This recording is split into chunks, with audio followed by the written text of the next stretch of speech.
Today I am going to talk about something that excites me very much, and that is painting armies and doing it efficiently and completing said army. Painting armies is a very different beast than painting a single miniature.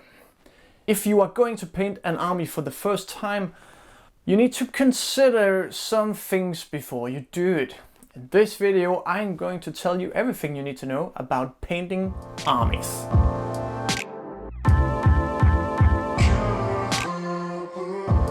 Welcome in, people of the tube, through the interwebs. You are watching me talking about painting armies. My name is Peter Tubor, and this is the age of miniatures. If you're going to paint an army for the first time, there are a few things you need to consider. If not, you might run into quite a lot of mistakes along the way. First of all, you need to consider how painting an army is different from painting one single miniature to an epic level. You might have seen a tutorial with a great paint scheme and you're thinking, sweet, let me make this my army. Well, it might not be the best idea. There's a few reasons why. First of all, the paint scheme might not work across all of the different units you need to have in your army. As an example, let's say I am painting up a mighty orc army and I want to mix the iron jaws with the bone splitters.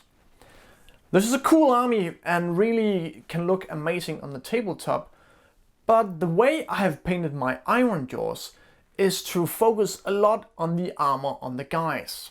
So it's very dark, it's very dented metal, it is battle damage all the way. So if I want to add some bone splitters to that army, I'm in a bit of a trouble because I can't really tie the units together from the iron jaws and the bone splitters because they look so different. There is no metal on the bone splitters and there is so much metal on the iron jaws. So I need to find a way to make those units work together. This could be by basing alone, but you also need the colors to come across sort of the same, even though the bone splitters are very green and the iron jaws are just metal and not so much green. So you need to figure out a clever way of tying them together. Another reason why picking just an amazing tutorial for a single miniature to do across a whole army is because, well, it's probably not quick enough. When we're painting one miniature or we're painting 5 or even 10 miniatures, we can do a smashing job on doing crazy effects, non-metal, metal, wet blending, all of that good stuff. But when you are painting in an army, you need quick schemes, you need efficient ways of doing cool looking miniatures. Also, it is much more important how the miniatures looks from a distance and how the miniatures look as a complete unit and as a complete army than it is how the single miniature looks. So you need to take shortcuts, you need to find ways of doing something slightly more ugly but much quicker. When painting a single miniature, you can sort of do something new, do something weird, do something that you're not quite sure that is going to work up in the end. You can also do something that you're not so familiar with, and you can sort of try and test different things out. When you are painting an army, you need to make sure that you love the scheme. You need to make sure that you want to paint this for 50, 100 miniatures. And that's a completely different level than painting one miniature.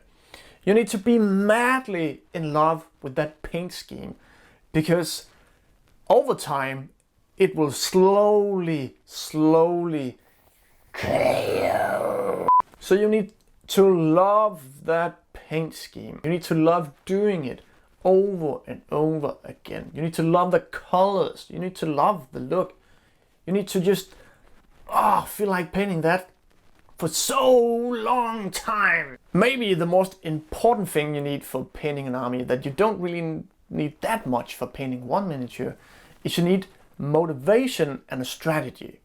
So you need to feel inspired to paint up this army. Motivation will get you far, but maybe not to the end.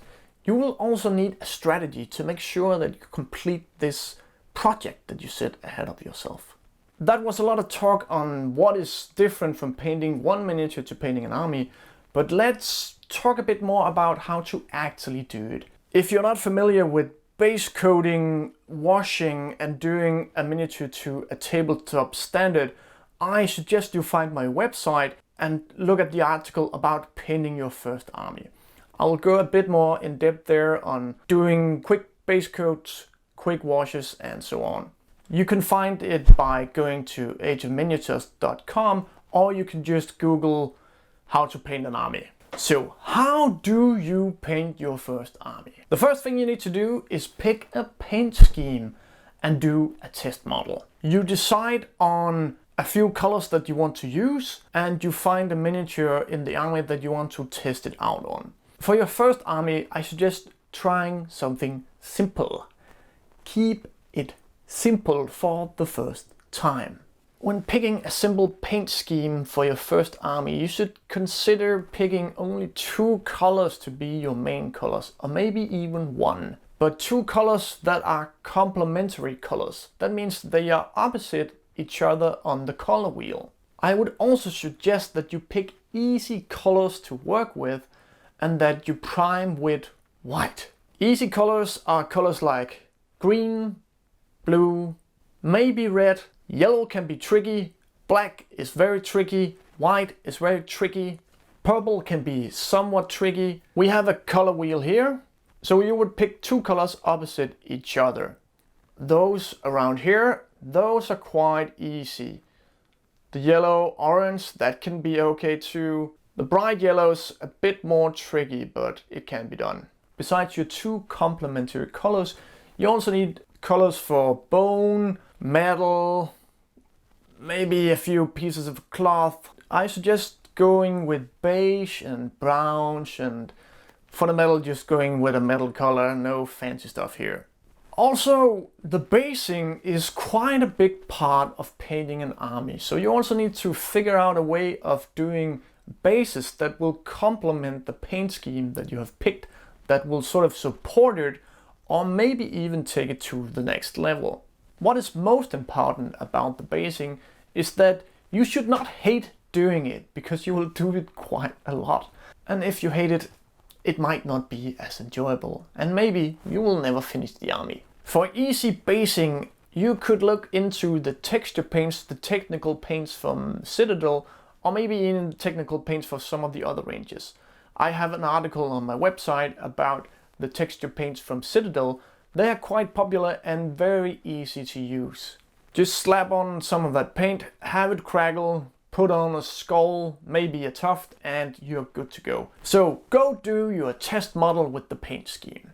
When you're done, consider if this is a good enough scheme. If you're not happy, just do another test model with some modifications. While you're painting the test model, you need to think about ways to speed things up. Sometimes you can achieve an effect that is very good, but you could also achieve sort of the same effect, but with a lot less time invested. Look at the miniature from a distance and consider whether or not the effort you put into the effect is really worth it, or if you could skimp a bit, cut some time and be more efficient. Some of the ways that you can skip on time is doing dry brushes, doing contrast paint instead of base coat plus wash. Something you can also do is to use the same wash on almost the whole model. When I paint my grudge, I actually use Agrax Earthshade on the whole model to tie it together, and then after that I will pick out the green with another wash. But sometimes I don't even do that. It can be okay to do highlights on your miniatures when painting an army if you have the time and if you have the patience. But for your first army, I implore you to just get base coat, get washes on, get basing done, and move on. Maybe do rust effects on the weapons or something like that to make them pop a little bit more. If you want to do highlights, I suggest doing it on the face and maybe on the hands, and then using time on the bases. The face is one of the things we look at, and the hands is one that we look at when we look at the miniature, and we also look on the base. The rest you can skip. You can skip some time there. Okay, you are happy with your test model and your paint scheme, and you want to move on. What I suggest next is painting up 5 guys from a unit using this technique. And when you are done with that, you need to consider the next thing. When you have painted up 5 guys, you will know what in the process that is slowing you down. You might need to change the order of the colors that you put on the miniature. The first layer of paint you put on, you need to be very, very quick. This will mostly be the robe or the cloth, and you need to do it quick and dirty. Don't worry about painting outside of the areas, because you will go back with another color. This is mostly appropriate if you're using light colors. If you got some dark in there, that needs to be very neat, because it will be hard to cover it up with the other colors afterward. But you need to be constantly thinking, how can I improve on the speed that I'm doing this? Could you take out all of the colors, put them on the panel and go, go, go? Could you change up the order that you're painting the different colors so you can be more quick, be more dirty when you paint it? Are you taking a long time changing paint, waiting for things to dry?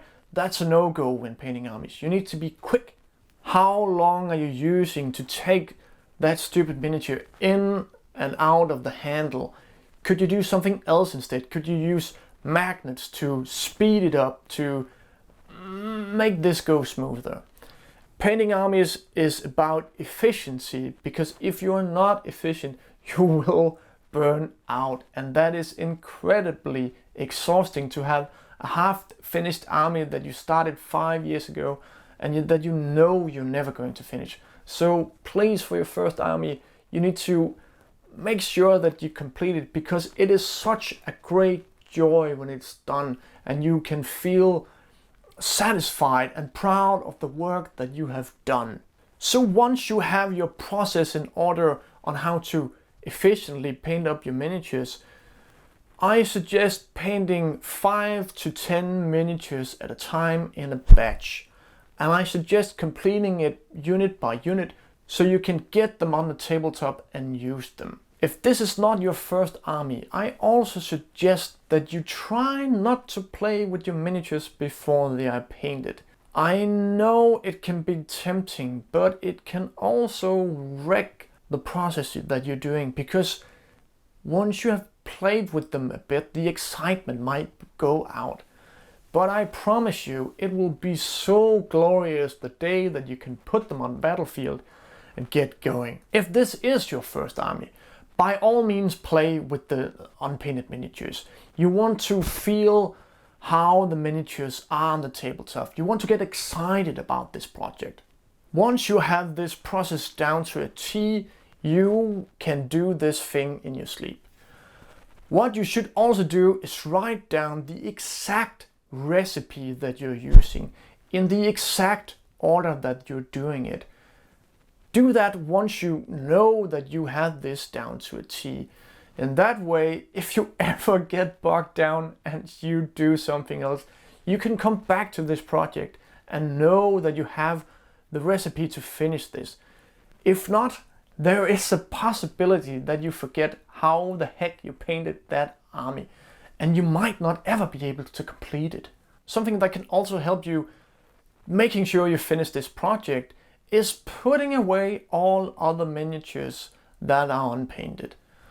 Unpainted miniatures have sort of this weird effect on your mind where you want to paint them. So if you see other miniatures not from your army laying around, you might think, oh, this could be cool to paint, or maybe I should do a conversion on this.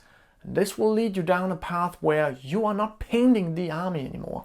So maybe store those unpainted miniatures somewhere else until you are done. So pick one project and finish it.